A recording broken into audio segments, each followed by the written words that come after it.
My name is Alana Blockley and I was born in Glasgow, and I've lived here all my life.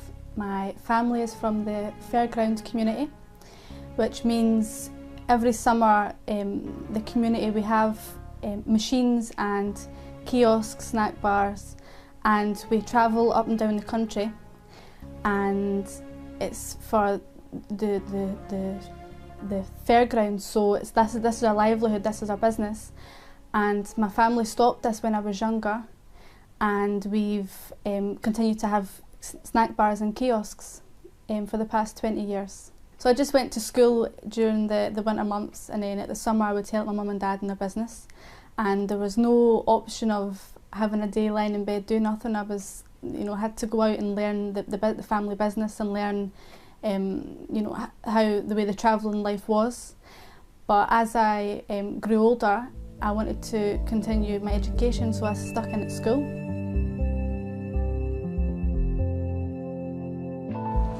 I had no religious upbringing when I was a child, it's not really anyway. At school we had an RE class, a religious class that we had to go to, and I don't actually remember learning about other religions. I only remember learning about Christianity, and we spent most of the time watching different cartoon videos of the prophets and stuff like that, and that was the fun part, watching the cartoons.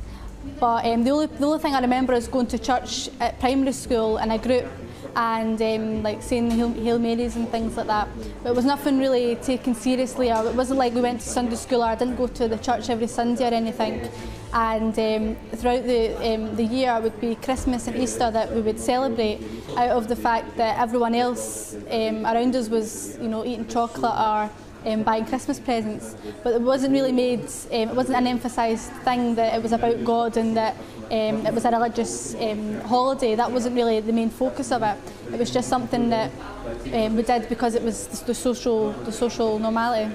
So my opinion of Muslims and Islam before I became a Muslim was that I was heavily influenced by the Pakistani community, and I just saw Islam through them, and the way they dressed and the food and everything like that. But I just listened to what the media sort of said, that the typical things, that they're bad people and they're terrorists, the men beat the wife, and the wives can't work and they need to stay at home and cook and clean all day, and that's the only sort of perception that I had. Because I never had any Muslim friends, I didn't have a need to worry about what I thought anyway. It was just part of our country, and that was, I accepted it. But it wasn't until I started to meet Muslims and start to question Islam that my perceptions of Muslims and about Islam changed as well, and I started to understand that Islam is across the world, and there's different cultures, and the different countries, they live Islam in their own way. And I understood that the women, they have jobs, they study, they have families, and they still do all the things that I do, and that they're not actually bad people, and the men don't all beat their wives. There are actually good guys out there as well that are Muslims.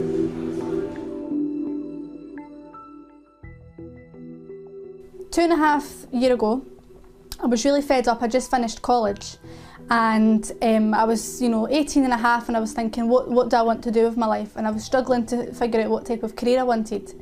So I packed all my money away and I booked a holiday to Fuerteventura, and I decided that I wanted to go away for the full summer and just have a life, a 6-month period away from family, away from friends, and get a job in a bar if I could, stay in an apartment with someone, meet new people, do whatever I liked, drink, party, anything that I wanted to do. I felt, well, this is my time to do it, and I'm young, single, I can do what I like. So that was the plan. And then leading up to the summer, a few things happened. The ash clouds came, and ended up with my cat. My cat had an operation, so it took all my savings away. So I couldn't, long story short, I couldn't go to Spain for 6 months. I could only go for 2 weeks.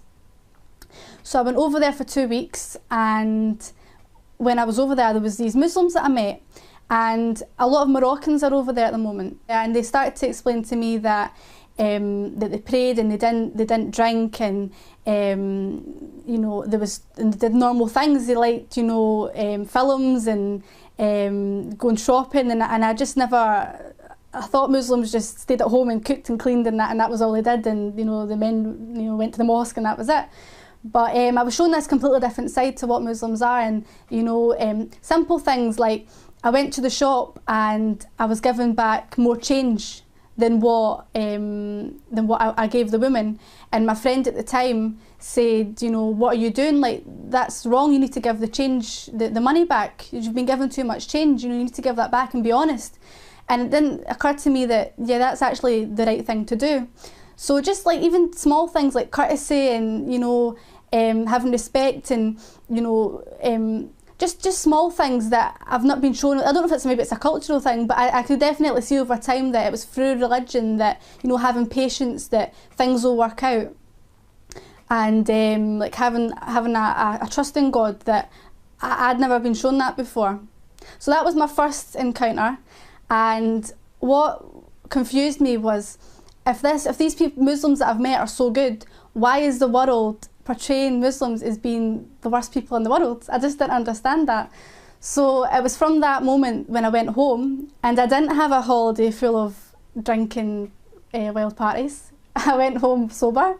So I spent the next year studying Islam and went to different classes and got different books, not with the intention to convert, but just to understand the reasons why, you know, why is there good Muslims and why is there bad Muslims, and why is the media portraying all Muslims to be bad? And that was the thing that I wanted to find out more about.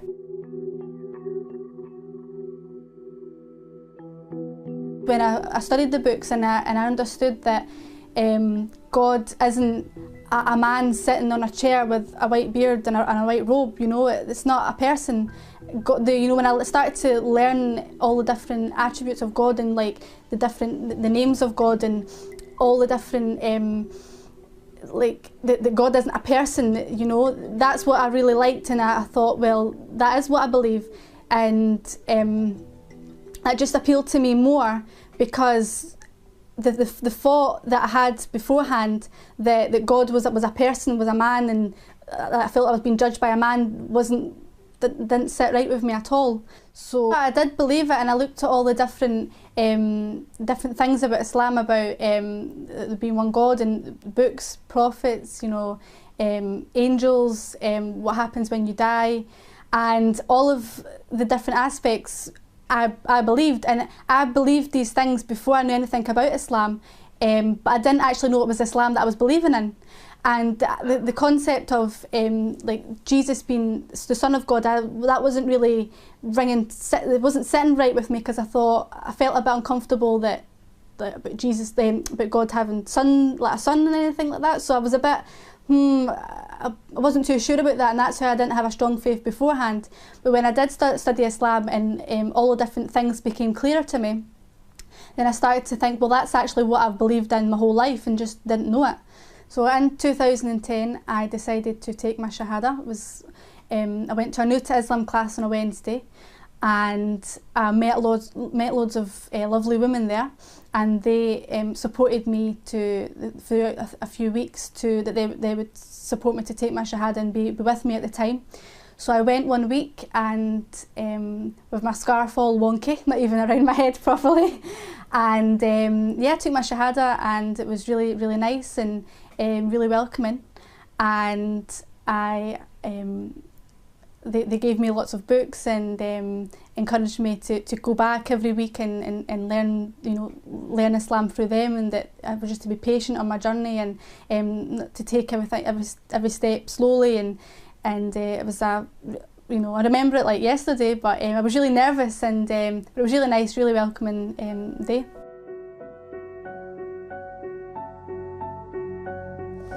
So after I took my Shahada, it was about a year and a half later that I actually told people. Only my Muslim friends knew that I was a Muslim. So it took me a full year to cut out alcohol and to start eating halal food. And then I told my parents, and I was really nervous for telling them. So just before Ramadan, I knew that if I was going to do it, I would lose weight, and it would be quite noticeable. and my family would, because they live so close to me, they would see that I'm not eating and they would question what on earth I'm doing. So I came home from work one day and went and spoke to my mum and dad and said that there's something that I really needed to tell them. And they started to get really nervous because they didn't have a clue what I was going to say. And I told them, they says to me, "Are you pregnant, you know, or have you crashed your car or something like that?" And I says, "No. I says, what actually is I want to be a Muslim." And they was fine with that, completely fine, and they've adjusted really well. And you know, they've got used to seeing me wearing hijab and like even calling me a Muslim, so they're completely fine now.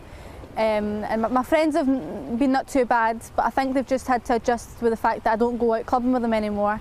But the friends that mean the most to me, and the ones that truly are friends with me, I've still got, and it doesn't matter if I'm Muslim or not. So my advice to anyone thinking about converting to Islam is to read up on it a lot, and to not listen to the Sheikh Google, and you know, go on and read different books, listen to different people, watch different YouTube lectures, and come to your own conclusions. And then if you do decide to come to Islam, you know, take each day at a time, and don't put too much pressure on yourself, and know that you are new and it is a gradual learning process. So to combat Islamophobia, in my opinion, through what I've learned so far, it's that Muslims, whether they're born or revert, should definitely lead to show Islam through example, and shouldn't be all talk. They need to do it and show it in their actions, and show non-Muslims Islam through the way they live their life. And you know, when bad things happen in the press, they shouldn't jump on it like they do. Because all non-Muslims are looking at Muslims' reactions and how they deal with stuff. So I think as long as there's Muslims, when they're dealing with non-Muslims, that they're open and they're able to talk about their religion and make it adaptable, that Islam is for every individual, and you don't have to be an Arab to be a Muslim. That you can be a white British female and still be a Muslim. You just need to make certain adjustments and live it the way you know you can adapt your life to be like that. I didn't think 3 years ago that I'd be sitting here wearing a scarf, but I am. And I didn't think a year ago that my mum would be stopping smoking, and you know, the past few weeks, alhamdulillah, she has. So you never know, that could be in 5 years that they stop drinking. You just don't know. But if I wasn't a Muslim and someone came up to me in the street and started, you know, talking about religion, I'd be like, who are you to, like, what are you all about? But I think it's more about the actions that people have.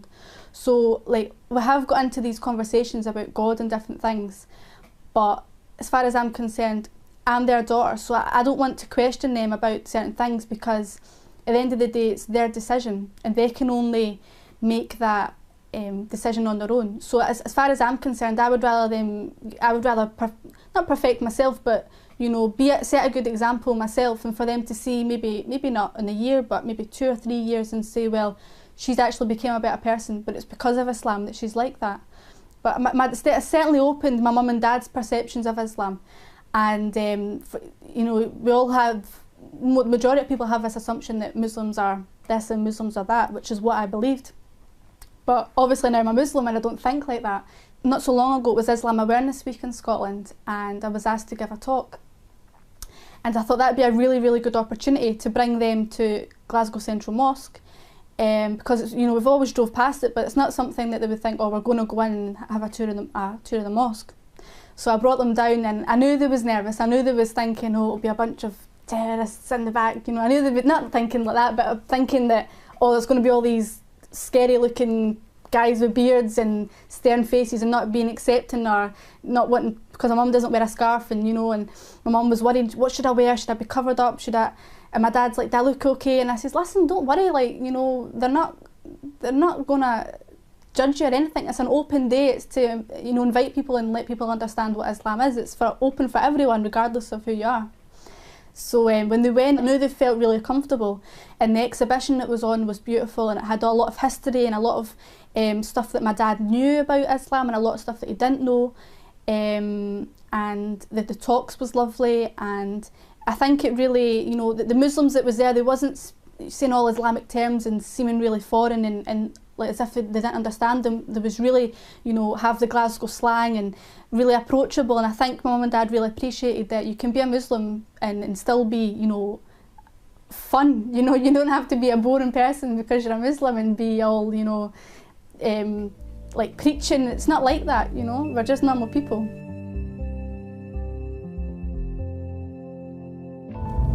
So when I started to study about Islam, the things that I focused on was stuff that was relating to me. For example, the way women are treated and hijab. And I just learned, you know, the reasons why you wear hijab and you know, what hijab consists of, and the role of the woman in like in the house and how she's to behave towards our husband and our friends and what our duty is, and that was the stuff that I focused on, because that was the thing that I was unsure about, and that I thought I had a lot of misconceptions about, and that was the thing that I wanted to make clear of. If I'm going to be a Muslim, am I going to be expected to do certain things that maybe I don't agree with, or what? So that's what I wanted to focus on and learn about. So when I was looking at, you know, religion and looking about, you know, following a religion and rather than just believing in God, what I noticed was that if you're a Christian, you know, for me, all that consists of is you celebrating Christmas and Easter and you go to church on a Sunday. There's nothing more to it than that.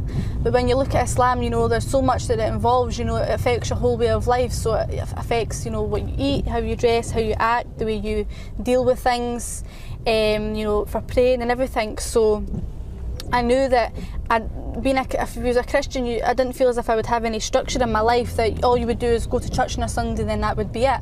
Whereas if you're a Muslim, you know, you need to pray 5 times a day. You know, you're constantly reminded about God in every action that you do.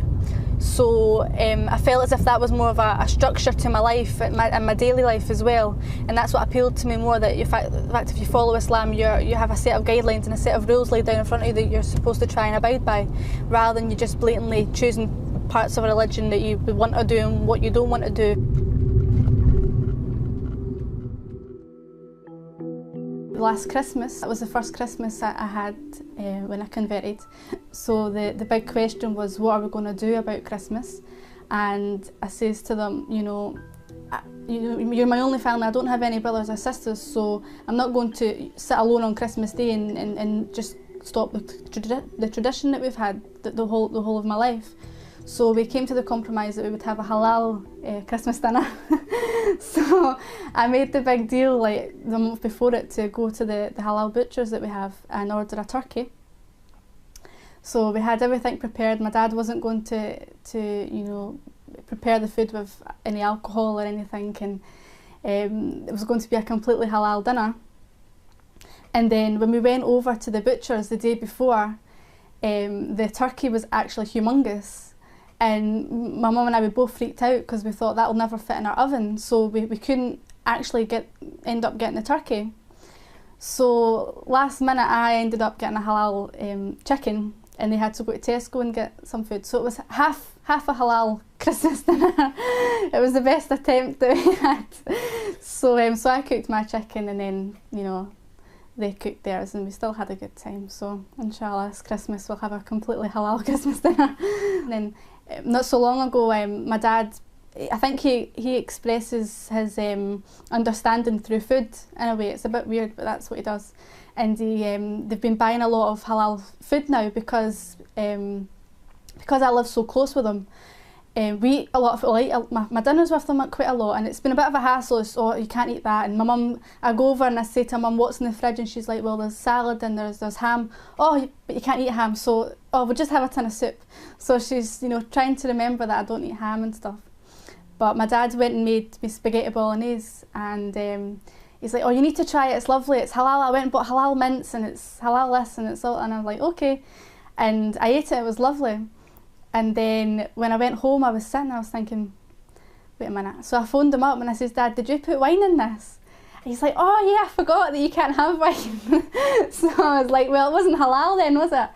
But you know, these things happen, and he did make an effort, so that's all I can ask for.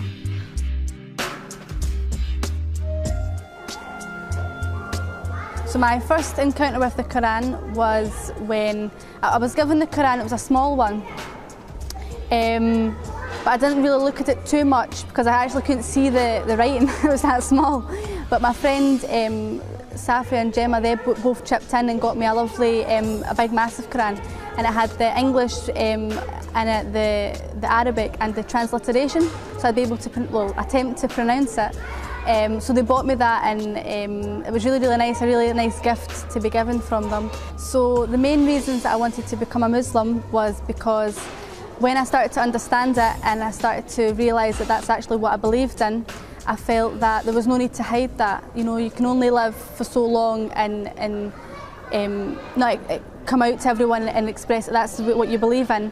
So I wanted to be a Muslim because it is actually what I believe is the truth. And also other aspects, for example, wearing hijab, I felt as if that's, you know, protected me in a way. I don't feel as if I need to live a lifestyle based on what other people assume, and that I can just live it the way I believe it should be done Islamically, and it's pleasing to God.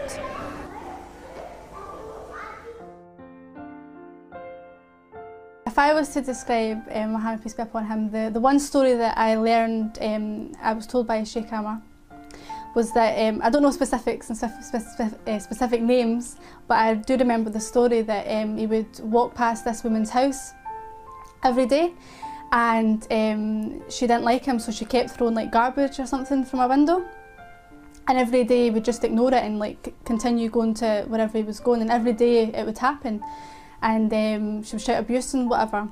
And then one day he went past and she didn't throw the garbage out onto him. So he was wondering, he was like, why is the woman not, you know, giving me all the abuse? So he went in and he says, like, where's this woman? What's happened to her? And she was sick. And he was, you know, I don't know specifically, but I'm sure that he went over and like says to her or says to family members or something that, you know, is she okay? You know, I hope she gets better and everything. So that just goes to show that, you know, I really love that story, that even if someone's, you know, harmful to you or doing bad things, you know, you don't just treat them like that. Maybe they're naive and maybe they don't understand you or don't understand why you're a Muslim or why you do certain things. But if you just be patient and show through your actions that you can be forgiven and that, you know, you're a caring person, then I think that's a good moral to live your life by through that story.